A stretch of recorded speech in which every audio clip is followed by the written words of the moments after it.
الحمد لله نحمده ونستعينه ونستغفره ونؤمن به ونتوكل عليه ونعوذ بالله من شرور أنفسنا ومن سيئات أعمالنا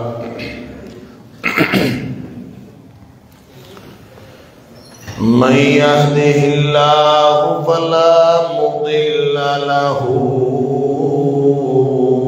ومن يضلل فلا هادي له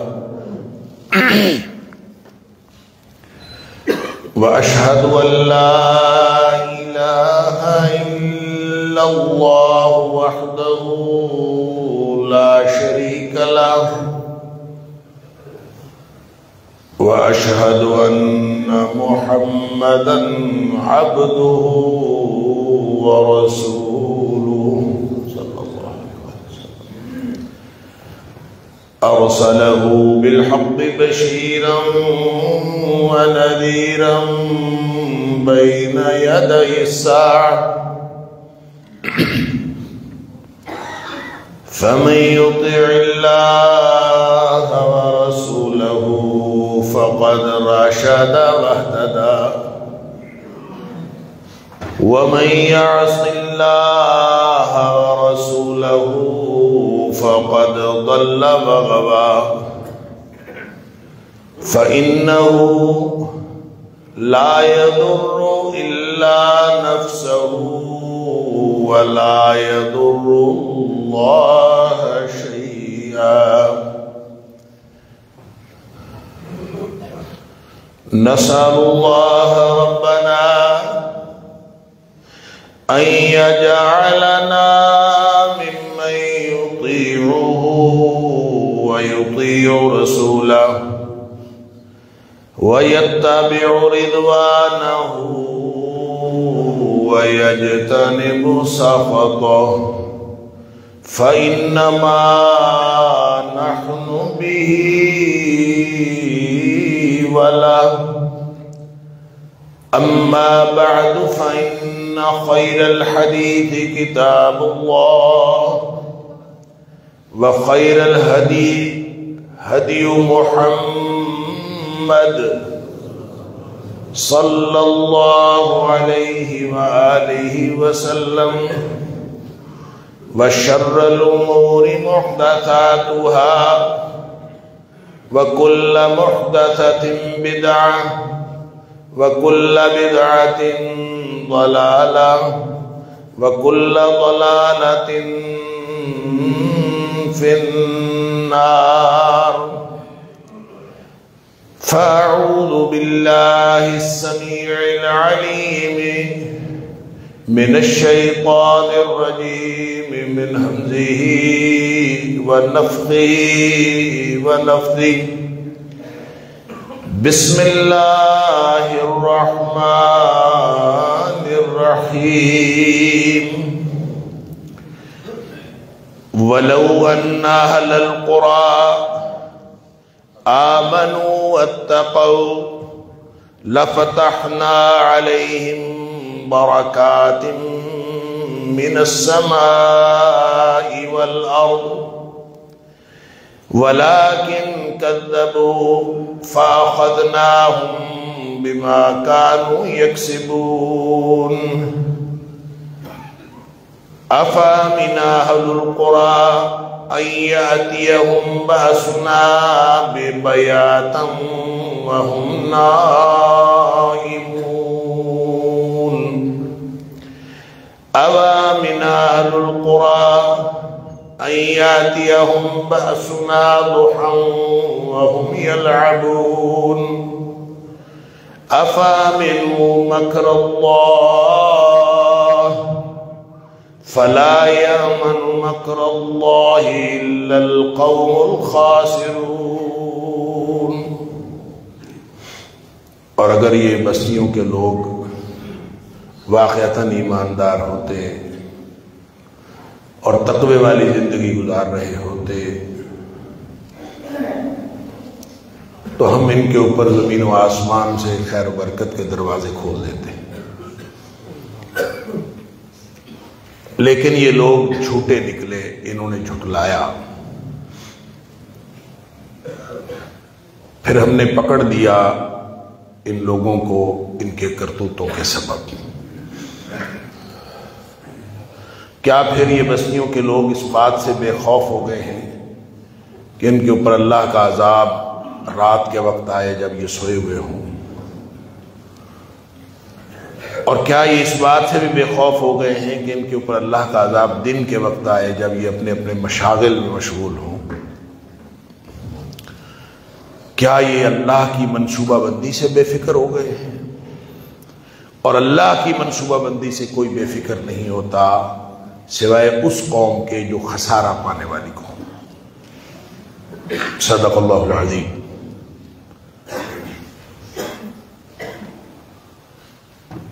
ایمان اور تقوی والوں کے لیے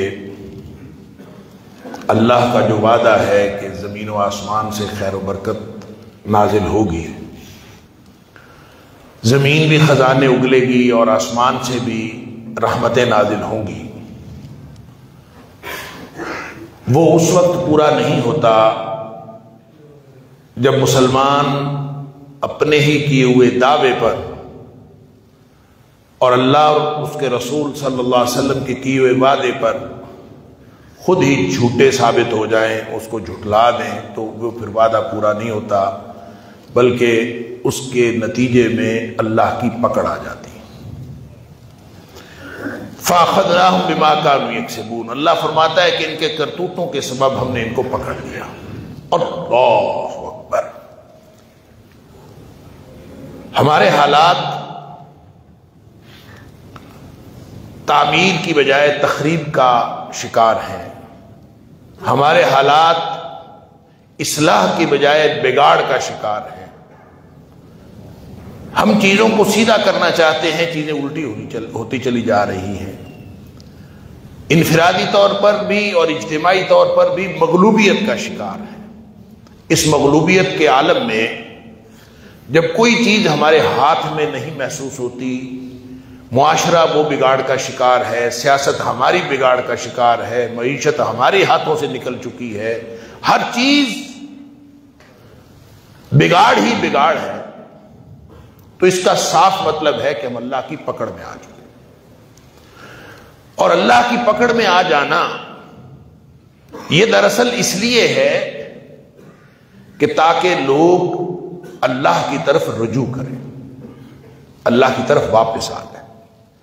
اور واپس اگر پلٹ جائیں گے تو اس کا مطلب ہے یہ پکڑ کا معاملہ، یہ صورتحال تبدیل ہو جائے گی.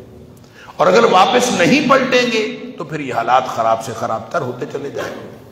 تو اصل معاملہ صرف اور صرف اپنے ہاتھوں کی کمائی کا ہے، اپنے ہی کرتوتوں کا ہے، ہمارے اعمال کا ہے. ہم جو کچھ کر رہے ہیں اجتماعی اور انفرادی طور پر، اسی کا نتیجہ ہمیں مل رہا. اللہ اکبر.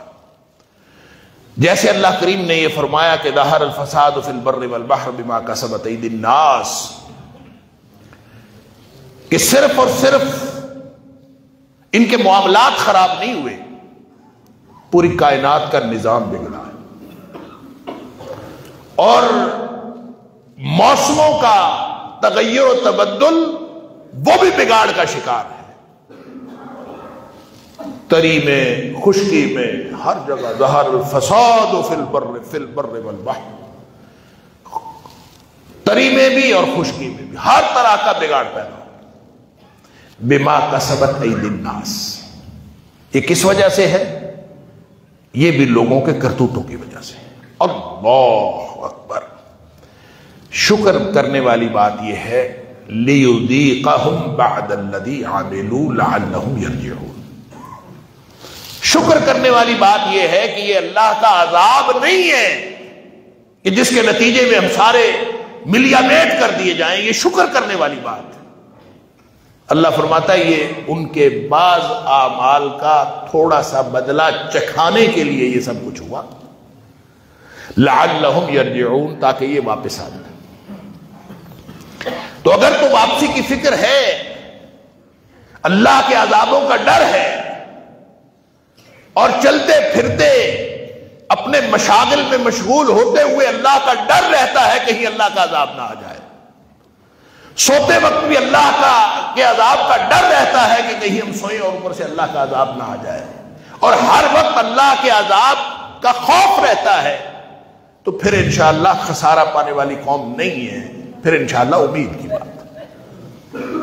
اور اگر یہ خوف بھی ختم ہو گیا ہے، واپسی آنے کا تو مسئلہ ہی کوئی نہیں، واپسی آنے کا تو کوئی امکان ہی کوئی نہیں، خوف بھی ختم ہو گیا کہ اللہ کا عذاب کسی بھی وقت آ سکتا ہے۔ اگر یہ خوف بھی ختم ہو گیا تو یہ تو پھر خسارہ پانے والی اقوام کے ساتھ یہی کچھ ہوتا ہے۔ اللہ اکبر۔ لہذا ایک حدیث جو میں آپ کے سامنے گزشتہ چند جمعات سے رکھ رہا ہوں، جس میں 5 باتیں نبی اکرم صلی اللہ علیہ وسلم نے فرمائی خصوصیت کے ساتھ۔ یہ 5 باتیں ہیں، اگر کسی قوم کے اندر یہ 5 باتیں آ جائیں، 5 قسم کے اعمال کوئی قوم کرنے لگ جائے، تو اس کا لازمی نتیجہ اس کے نتائج کے ساتھ اور ان واقعات کے وقوع پذیر ہونے کے ساتھ لزوم کا تعلق ہے، لازمی نتیجہ نکلے۔ اس لیے نبی پاک صلی اللہ علیہ وسلم نے فرمایا کہ 5 اذا ابتلیتم بہن، 5 باتیں ہیں جب تم ان میں مبتلا ہو جاؤ تو پھر نتیجہ لازمی نکلے گا۔ اور پھر ساتھ نبی پاک صلی اللہ علیہ وسلم نے دعا دی، واعوذ باللہ ان تدرکوہن، میں اللہ سے اللہ کی پناہ مانگتا ہوں کہ تم ان چیزوں کے اندر مبتلا ہو جاؤ، اس سے میں اللہ کی پناہ مانگتا ہوں۔ اللہ اکبر۔ وہ 5 چیزوں میں سے 4 چیزوں کے اوپر گفتگو کافی حد تک ہو چکی، ایک بات رہ گئی، کوشش کریں گے انشاءاللہ اللہ کی توفیق سے آج یہ بات بھی مکمل ہو جائے۔ ان 5 باتوں میں جو چوتھی بات تھی، میں حدیث دہرا دیتا ہوں کہ نبی پاک صلی اللہ علیہ وآلہ وسلم نے فرمایا جب کسی قوم کے اندر بے حیائی آ جاتی ہے، اللہ اکبر، بے حیائی بھی ایسی حتی یعلنوا بہا، بے حیائی جو علانیہ بے حیائی ہو، اس کا مطلب ہے جو چھپ چھپا کے بے حیائی کرتے ہیں وہ پھر بھی بچ جاتے ہیں، کم از کم اپنے بے حیائی کے اور فحاشی کے گناہ کا کوئی گواہ تو نہ بناؤ۔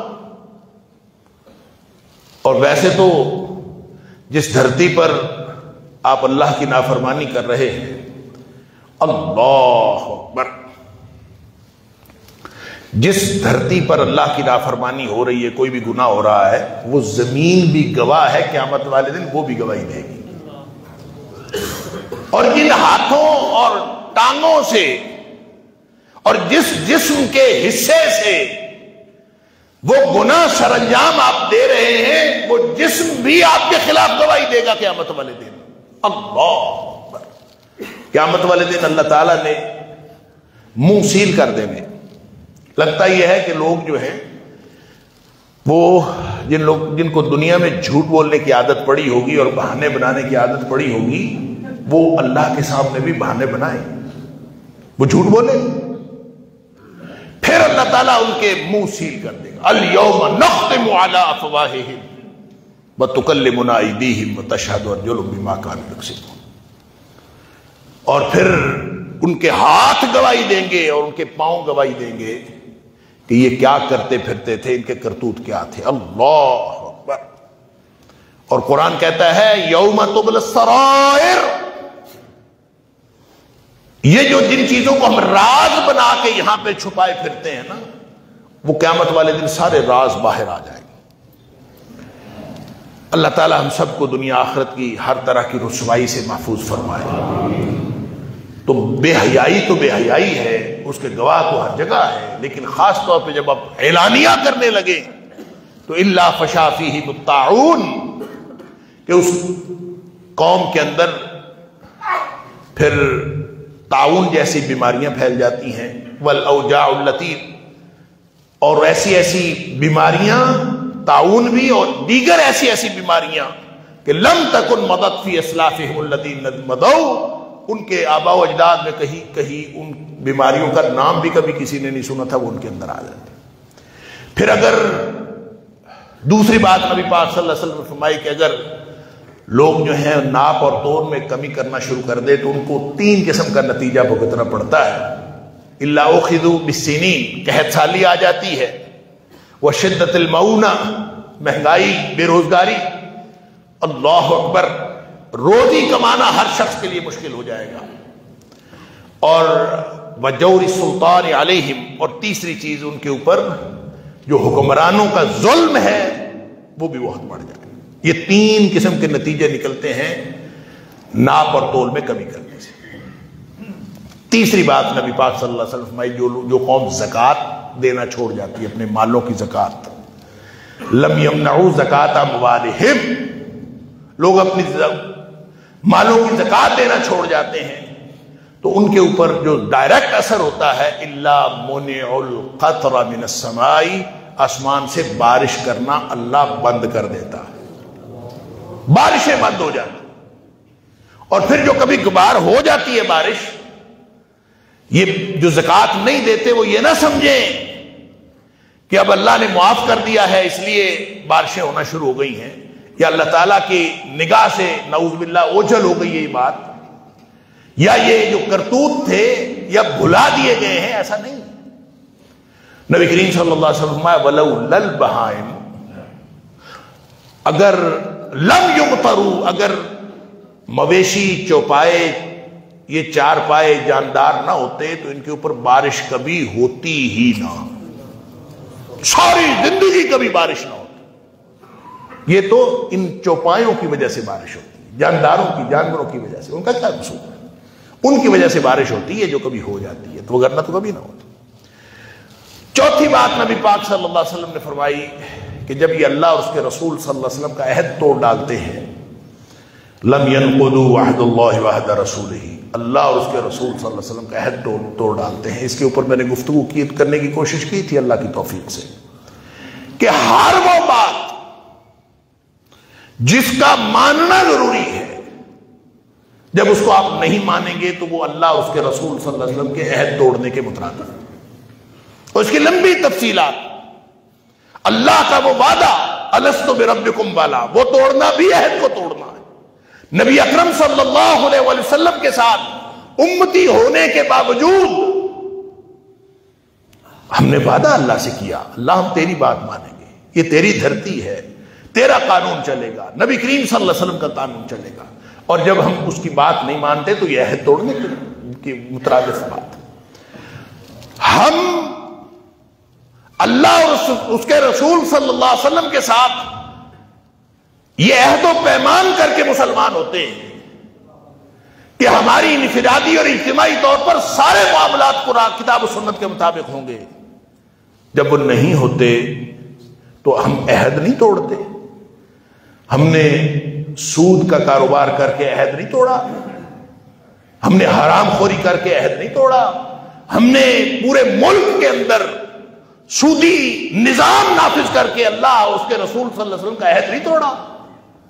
اور جس پر اللہ نے یہ وعید بتائی کہ اگر سارے ممانعت اور احکام کے باوجود اگر کوئی شخص سود سے باز نہیں آتا اور حرام خوری سے باز نہیں آتا اور اپنے نظام معیشت کو سود سے پاک نہیں کرتا، فَأَذَنُوا بِحَرْبٍ مِّنَ اللَّهِ وَرَسُولِهِ، تو اللہ اور اس کے رسول صلی اللہ علیہ وسلم کے ساتھ اس کے خلاف جنگ کرنے کے لیے تیار ہو جاؤ۔ ہم نے عہد نہیں توڑا، ہم نے تو اللہ اور اس کے رسول صلی اللہ علیہ وسلم کے خلاف جنگ کرنے کی پوزیشن لے لی، اور پھر بھی اللہ تعالیٰ کی طرف سے ہمیں ملیا میٹ کرنے والا عذاب نہیں آیا، اس پر شکر بنتا ہے، وگرنہ ہم تو آج تک ملیا میٹ ہو چکے ہوتے۔ یہ تو اللہ کی رحمت ہے۔ تو نبی اکرم صلی اللہ علیہ وسلم نے فرمایا جب کوئی قوم اللہ اور اس کے رسول صلی اللہ علیہ وسلم کے عہد توڑ ڈالتی ہے تو اس کا لازمی نتیجہ یہ نکلتا ہے کہ اللہ تعالیٰ ان کے اوپر اللہ صلی اللہ علیہم عدوا من غیرہم، اللہ ان کے اوپر باہر سے بیرونی دشمن مسلط کر دیتا۔ اور بیرونی دشمن جو مسلط ہوتا ہے وہ بڑے طریقے سے ہوتا ہے. پھر وہ آ کے یہ نہیں کرتا کہ وہ آ کے تمہاری بستیوں کی بستیاں تباہ و برباد کر دیتا، وہ یہ نہیں کرتا.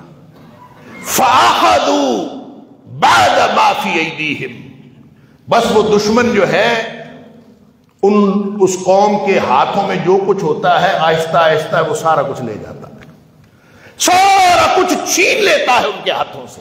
اللہ، گویا ہماری معیشت جو اب ہمارے ہاتھوں میں نہیں رہی تو یہ بے سبب نہیں، ہمارے اپنے کرتوتوں کا نتیجہ ہے کہ معیشت ہمارے ہاتھ میں نہیں، سیاست ہمارے ہاتھ میں نہیں، ہمارے معاملات ہمارے ہاتھ میں نہیں. ہم کچھ کرنا چاہتے ہیں، ہمیں بیرونی پریشر آتا ہے، ہم بیرونی پریشر کی وجہ سے مجبور ہو جاتے ہیں ویسے کرنے کے. ہم کچھ بھی کر نہیں سکتے اس لیے کہ فَأَخَذُوا بَعْدَ مَا فِي أَيْدِيهِمْ، جو کچھ ہمارے ہاتھ میں تھا وہ بھی وہ سب لے گئے. ہر چیز ہمارے ہاتھوں سے آہستہ آہستہ سرکتی چلی گئی. اور اس کو معیشت بھی سمجھ لے تو ہمارے جتنے بڑے بڑے معیشت کے سورسز ہو سکتے تھے آہستہ آہستہ سارے کے سارے وہ فلاں نے لے لیا، بیچ دیا، پرائیویٹائز کر دیا، آؤٹ سورس کر دیا، مختلف ناموں سے آہستہ آہستہ ہمارے ہاتھوں سے ہر چیز نکلتی چلی جا رہی. کتنی سچی بات نبی اکرم صلی اللہ علیہ وسلم نے 1500 سال پہلے فرما دی تھی. فَأَخَذُوا بَعْدَ مَا فِي أَيْدِيهِمْ، ان کے ہاتھوں سے چیزیں سرکتی چلی جائیں. اور آخری بات جو نبی کریم صلی اللہ علیہ وسلم نے فرمائی، پانچویں اور آخری بات، آپ نے فرمایا وَلَمْ تَحْكُمْ أَئِمَّتُهُمْ بِكِتَابِ اللَّهِ وَيَتَخَيَّرُوا مِمَّا أَنزَلَ اللَّهُ إِلَّا جَعَلَ اللَّهُ بَأْسَهُمْ بَيْنَهُمْ. پانچویں بات یہ ہے کہ جب اس قوم کے حکمران اور ان کے پیشوا وہ اللہ کی کتاب کا قانون نہیں مانتے، لم تحکم ائمتہم بکتاب اللہ، اللہ کی کتاب کے ذریعے سے فیصلے نہیں کرتے، وَيَتَخَيَّرُوا مِمَّا أَنزَلَ اللَّهُ، اور جو کچھ اللہ نے نازل کی ہے شریعت اس کو اختیار نہیں کرتے. قانون غیروں کا، ہر چیز غیروں کی، اور معاملات، نظریات، جو رہنمائی سب غیروں کی. فرمایا جب ایسا ہو جاتا ہے تو اللہ تعالیٰ پھر جو اس عمل کا، اس اجتماعی عمل کا جو لازمی نتیجہ نکلتا ہے وہ اجتماعی نتیجہ ہے، اور وہ یہ نتیجہ ہے کہ اللہ جعل اللہ بأسهم بینہم، اللہ تعالیٰ اس قوم کی باہمی لڑائیاں ڈلوا دیتا ہے. باہمی طور پر لڑائیاں ہونی شروع ہو جاتی، خانہ جنگی شروع ہو جاتی، لوگ ایک دوسرے کو مارنا شروع ہو جاتے. اور یہ باہمی تنازعات، باہمی جھگڑے، چاہے وہ مذہبی جھگڑے ہوں، چاہے وہ سیاسی جھگڑے ہوں، اب کوئی اختلاف تو باقی رہا نہیں ہماری قوم کے اندر. ہماری قوم کے اندر جو کچھ باقی رہا ہے وہ مخالفت اور دشمنی ہے جو باقی رہ گئی. چاہے سیاسی ہو، اختلاف کون سا؟ اختلاف تو مہذب قوموں کے درمیان ہوتا ہے. ہم تو ایک دوسرے کو مرنے مارنے پر تلے ہوئے ہیں، ہم تو کسی دوسرے کا وجود برداشت کرنے کے لیے تیار نہیں. چاہے وہ مذہبی مخالفت ہو، وہ اختلاف مخالفت بنا، مخالفت دشمنی بنی، اب ہم ایک دوسرے کے دشمن ہیں. اللہ اکبر، مذہبی طور پر ایک دوسرے کے دشمن، کوئی دوسرے کو قبول کرنے کے لیے، اس کے وجود کو برداشت کرنے کے لیے تیار نہیں. یہی معاملہ سیاست کا ہوا. سیاسی پارٹیاں بنی، اختلاف تھا تو سیاسی پارٹیاں بنی، اختلاف مخالفت میں بدلا، مخالفت دشمنی میں بدلی. اور اب صورتحال یہ ہے کہ پارٹیوں کے ذمہ دار وہ میڈیا پہ آ کے کہتے ہیں یا وہ ہے یا ہم ہیں، ہم دونوں میں سے ایک باقی بچے گا، جو ہم سے ہوگا ہم کریں گے. یہ ہم سمجھ رہے ہیں ہم کوئی پالیسی اختیار کیے ہوئے ہیں، ہم سمجھ رہے ہیں کہ ہم نے کوئی اسٹریٹجی اختیار کی ہے. یہ تو اللہ کی طرف سے عذاب آیا ہوا ہے، یہ اللہ کا عذاب ہے. الا جعل اللہ بأسهم بینہم، اللہ نے تمہارے درمیان یہ کبھی اتفاق اور اتحاد، واعتصموا بحبل اللہ جميعا ولا تفرقوا، صرف آیتیں پڑھتے رہو گے، ساری زندگی قرآن پڑھتے رہو گے، اتحاد ہو نہیں سکے گا، کیونکہ اللہ نے تمہارے درمیان دشمنی ڈلوا دی ہے. اور دشمنی آئی کیوں ہے؟ دشمنی آئی اس لیے ہے کہ تم نے اللہ کا قانون چھوڑا. جب اللہ کا قانون چھوڑا تو تمہارا اللہ کے ساتھ تعلق ہی کیا باقی بچا؟ جب قانون اللہ کا چھوڑ دیا، قانون غیر اللہ کا استعمال کرنا شروع کر دیا. ہم نے یہاں باوجود اس بات کے کہ ہمارے ملک کا آئین وہ اسلامی آئین ہے جس کا دیباچہ یہ ہے کہ یہاں کتاب و سنت کے بغیر، کتاب و سنت کے خلاف کوئی قانون نہیں بن سکتا. یہاں ایک میکانزم بنایا گیا ہے، ایک سسٹم بنایا گیا ہے کہ اگر کوئی قانون کتاب و سنت کے خلاف ہو تو دو ادارے بنائے گئے ہیں، ایک اسلامی نظریاتی کونسل ہے اور ایک فیڈرل شریعت کورٹ ہے، وفاقی شرعی عدالت. اس میں وفاقی شرعی عدالت میں چیلنج کیا جا سکتا ہے کہ یہ قانون غیر اسلام کے خلاف. یہاں اگر کوئی مسئلہ کسی کی سمجھ میں نہ آ رہا ہو کہ یہ قانونی مسئلہ، یہ قانون اسلام کے مطابق ہے یا اسلام کے خلاف ہے، کسی کی سمجھ میں نہ آ رہا ہو تو اسلامی نظریاتی کونسل سے ہدایات لی جا سکتی ہیں. اس میں سارے مکاتب فکر کے علماء موجود ہوتے ہیں، بڑے بڑے اسکالرز موجود ہوتے ہیں، پورا میکانزم ہے اس آئین کو اسلامی رکھنے کے لیے، پورا نظام موجود ہے، پھر جا کے یہ اسلامی جمہوریہ پاکستان بنتا. لیکن ہم کرتے کیا ہیں؟ ہم سود کھائے بھی جا رہے ہیں، ہم سود کھلائے بھی جا رہے ہیں. قانون کس کا چل رہا ہے؟ غیر اللہ کا چل رہا ہے. ہم نے قانون اللہ کا نہیں، قانون غیر اللہ کا نافذ کیا ہے.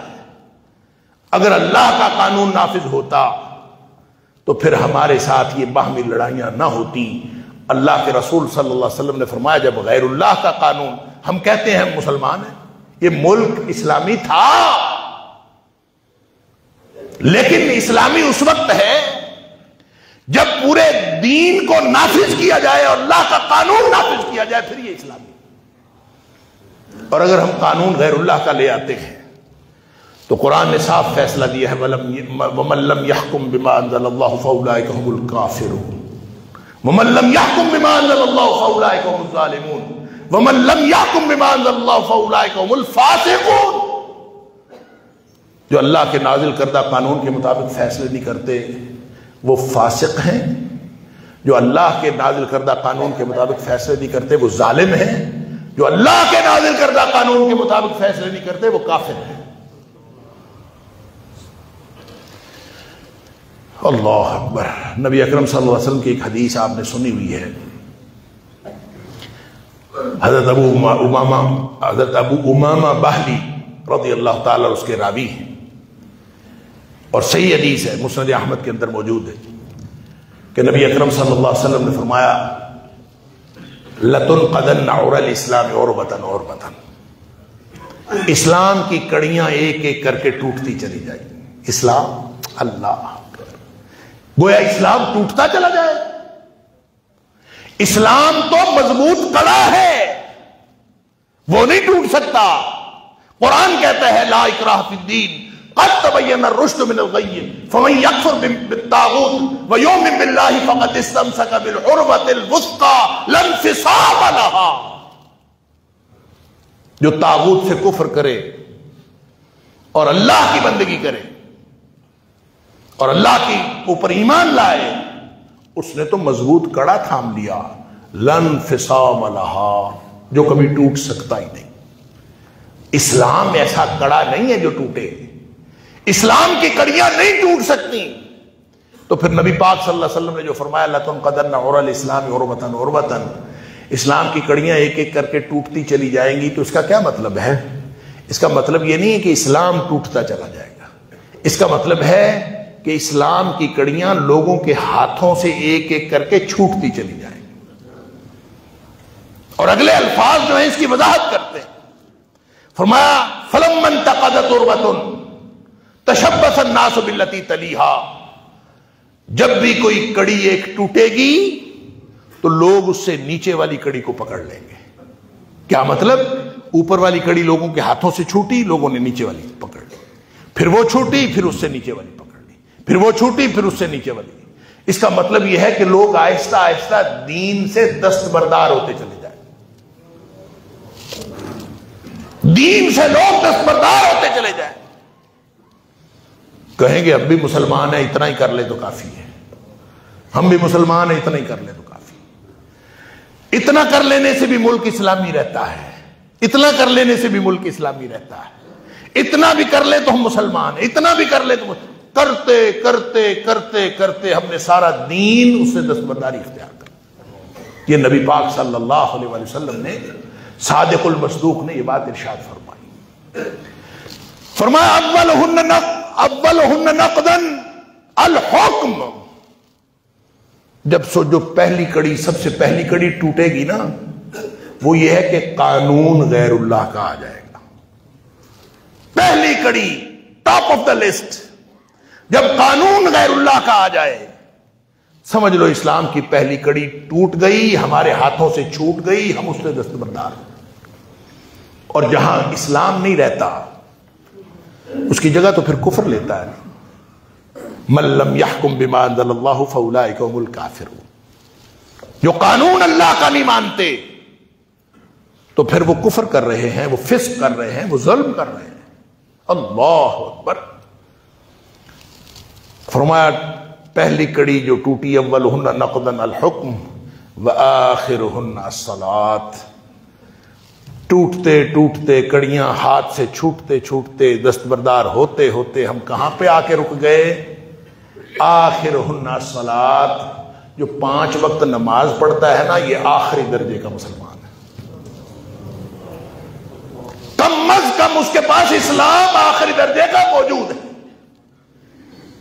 اور جو 5 وقت نماز بھی نہیں پڑھتا، اس کا اسلام کے ساتھ کیا تعلق ہے؟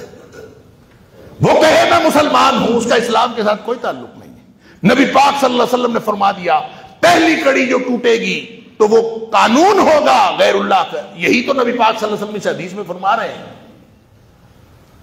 کہ ما لم تحکم ائمتہم بکتاب اللہ ویتخیروا مما انزل اللہ، اللہ کے نازل کردہ کتاب کو چھوڑ دیا، اس کو اختیار نہیں کیا، کتاب اللہ کا حکم، اس کا قانون نہیں مانا۔ قرآن نے ہمیں واشگاف الفاظ میں کہا فَأَذَنُوا بِحَرْبٍ مِّنَ اللَّهِ وَرَسُولِهِ، تیار ہو جاؤ اللہ اور اس کے رسول صلی اللہ علیہ وسلم کے خلاف جنگ کرنے کے لیے۔ ہم نے کان لپیٹ لیے، ہم جنگ کے لیے تیار رہے، ہم نے پوزیشن لے لی، ہم نے اللہ اور اس کے رسول صلی اللہ علیہ وسلم کی بات نہیں مانی، تو پھر یہ ہونا ہی تھا۔ إِلَّا جَعَلَ اللَّهُ بَأْسَهُمْ بَيْنَهُمْ، پھر لڑائیاں ہونی تھی، پھر یہ آپس کے معاملات خراب ہونے تھے، اس لیے کہ اتحاد قرآن کی آیتیں پڑھنے سے نہیں ہوتا، اتحاد اللہ کے دین پر عمل کرنے سے ہوتا ہے، اتحاد کتاب و سنت پر عمل کرنے سے ہوتا ہے۔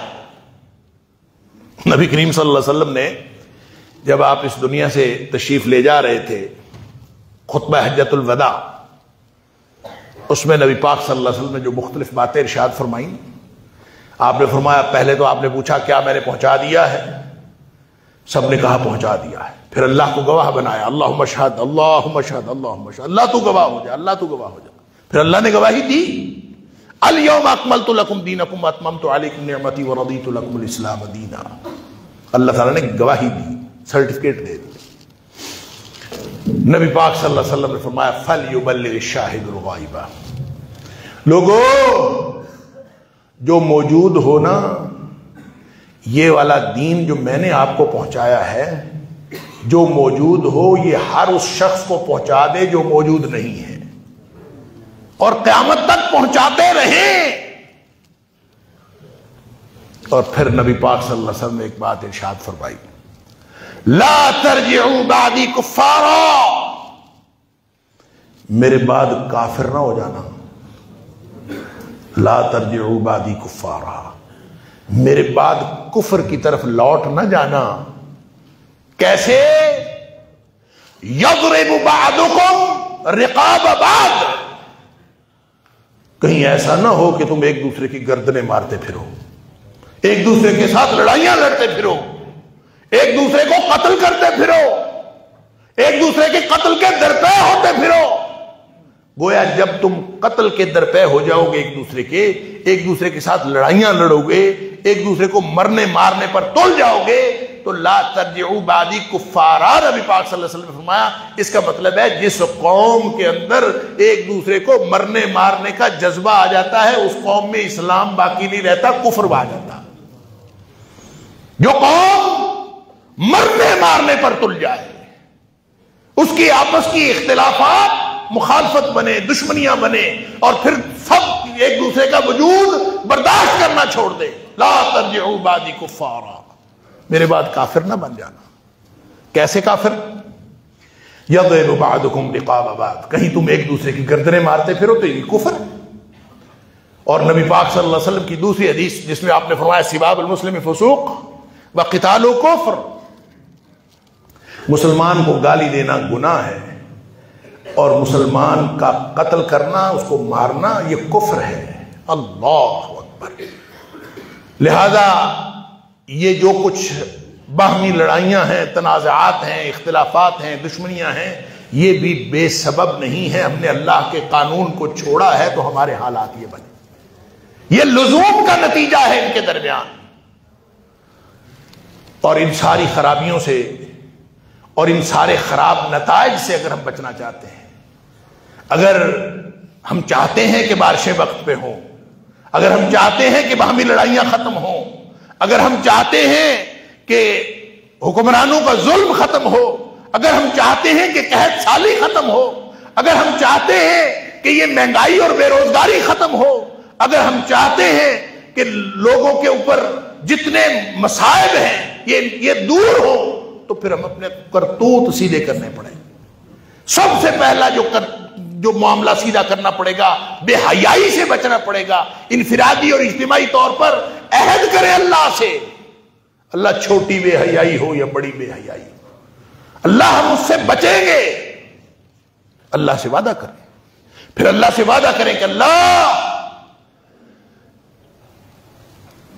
ہم ناپ تول میں کمی نہیں کریں گے۔ آپ اگر ناپ تول میں کمی نہ کریں، بڑھا کے دیں، دیتے وقت زیادہ دیں، لیتے وقت تھوڑا لے لیں۔ لوگ تو یہ کرتے ہیں نا، لیتے وقت زیادہ تولتے، دیتے وقت کم تولتے ہیں۔ آپ اس سے الٹا کرنا شروع کر دیں، سوال ہی پیدا نہیں ہوتا۔ یہ نہیں کبھی ہو سکتا کہ آپ کو کاروبار کے اندر نقصان ہو جائے، یہ سوال ہی پیدا نہیں ہوتا، یہ اللہ کا وعدہ ہے۔ اللہ کے رسول صلی اللہ علیہ وسلم نے فرمایا تجارت کے اندر جتنے نفع ہے، جتنا فوائد ہیں، وہ باقی سارے کاروباروں میں 1% ہیں، یہ 1% یا کہہ لیجئے 10واں حصہ ہیں، 9 حصے اللہ نے تجارت میں رکھے۔ تجارت میں برکت رکھی، تجارت میں نفع رکھا ہے، لیکن وہ کیسے ہوگا؟ وہ اس وقت ہوگا جب آپ اس کو دیانتداری کے ساتھ کریں گے۔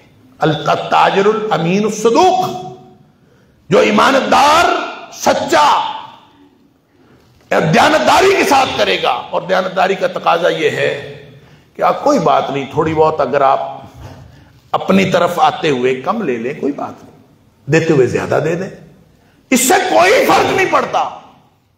میں نے شاید آپ کو پہلے بھی مثال دی ہو، اللہ اکبر۔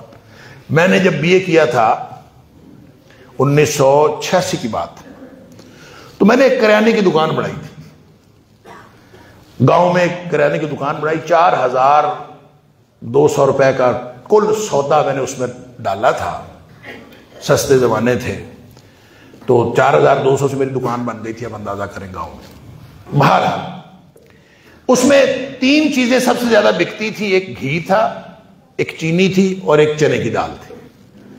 اور ہم جس قیمت پہ لاتے تھے، ہم صرف 50 پیسے زائد، مثلا ہم 6 روپے کلو لاتے تھے تو ہم 6.5 روپے کلو دے دیتے تھے، اور کوئی ہمارے پاس کلو کا گاہک نہیں آتا تھا۔ جو گاہک آتے تھے وہ کوئی چھٹانک والا آتا تھا، کوئی 2 روپے والا آتا تھا، کوئی روپے والا آتا تھا، کوئی 50 پیسے، کوئی آدھ پاؤ، میکسیمم بڑے سے بڑا گاہک آتا تو پاؤ کا آتا تھا۔ اور جو لڑکا میں نے بٹھایا تھا، میں نے اس کو کہا تھا کہ تول جب بھی دینا ہے تو زیادہ دینا ہے، کم نہیں دینا۔ آپ اندازہ کریں، آپ 6 روپے آپ لاتے ہیں، 6.5 روپے آپ بیچ رہے ہیں، تو چھوٹے چھوٹے گاہکوں کو دے رہے ہیں، تو اتنے تو پیسے آپ کے تول میں ہی چلے جائیں گے، تو منافع کہاں سے ہونا ہے؟ گھی کی صورتحال بھی یہی تھی، چینی کی صورتحال بھی یہی تھی، اور دال کی صورتحال۔ یہ بڑی آئٹم یہ تھی، باقی چھوٹے چھوٹے آئٹم۔ تو میں بیٹھ کے سوچا کرتا تھا، میں کہتا تھا اس میں منافع نہیں ہو سکتا، منافع کہاں سے ہوگا؟ ہم تو تول میں ہی اتنی چیزیں کور کر دیتے ہیں، یا تو ہم ریٹ اتنا رکھیں تو پھر ہو سکتا ہے. لیکن پھر بھی میں نے کہا منافع ہو چاہے نہ ہو، کیونکہ ڈیپینڈ نہیں کرتا تھا اس میرے کاروبار کے اوپر، میرے گھر کا جو روزی روٹی ہے اس کے اوپر ڈیپینڈ نہیں کرتی، اس لیے میں نے اس کو کہا نہیں یار کھل کے کوئی بات نہیں. خیر 10 مہینے ہم نے کاروبار کیا. 10 مہینے بعد میرا یونیورسٹی میں داخلہ ہو گیا، مجھے چھوڑنا پڑا. میں نے چھوڑ دیا. اللہ اکبر. اس میں سے جو ہماری بچت ہوئی 10 مہینے بعد میں بتا رہا ہوں، 4200 روپے کا ہم نے سودا ڈالا تھا. جو اس میں سیونگ ہوئی، ایک فریزر بچا جس کی قیمت 8000 روپے تھی. ایک فریزر جو بوتلیں ٹھنڈی کرنے کے لیے ہم نے رکھا تھا، وہ ہماری بچت تھی جو ہم نے 10 مہینے بعد حساب کتاب کیا. تو 200% منافع 10 مہینے میں، اور جو آپ کیلکولیٹ کریں تو وہ کہیں نظر نہیں آتا. اور یہ برکت وہ ہے جو اللہ نے ڈالی ہے. لہذا آپ اگر ناپ تول، بندہ سوچتا ہے میں ناپ تول میں کمی بندہ اسی لیے کرتا ہے نا، منافع زیادہ کرنے کے لیے. آپ اس کو سوچنا چھوڑ دیں کہ منافع کہاں سے آئے گا. منافع اللہ تعالیٰ اس میں ڈالے گا، برکت اللہ تعالیٰ اس میں ڈالے گا. اور جتنی برکت اس میں ناپ تول ٹھیک کرنے سے، پوری کرنے سے آنی ہے. اور کاروبار جو سیل پرچیز کا ہے نا، میں تو کہا کرتا ہوں، وقت ہو گیا بات ختم کرتا ہوں، کہ یہ جو کاروبار ہے نا سیل پرچیز کا، خریدنا اور بیچنا، یہ تجارت ہے. اور تجارت میں اللہ نے منافع رکھا ہے. اور نبی کریم صلی اللہ علیہ وسلم بھی تجارت کرتے تھے. لہذا جو بندہ تجارت کرتا ہے نا، ایک تو دیانتداری کے ساتھ اور ایمانداری کے ساتھ کرے، سچائی کے ساتھ، اور دوسرا اس لیے کرے کہ یہ سنت ہے، نبی پاک صلی اللہ علیہ وسلم بھی کرتے تھے. پھر دیکھیں اس کے اندر کتنی برکت پڑتی ہے. اللہ تعالیٰ مجھے اور آپ کو، ہم سب کو ہر طرح کی برائیوں سے محفوظ فرمائے. وآخر دعوانا الحمدللہ رب العالمین.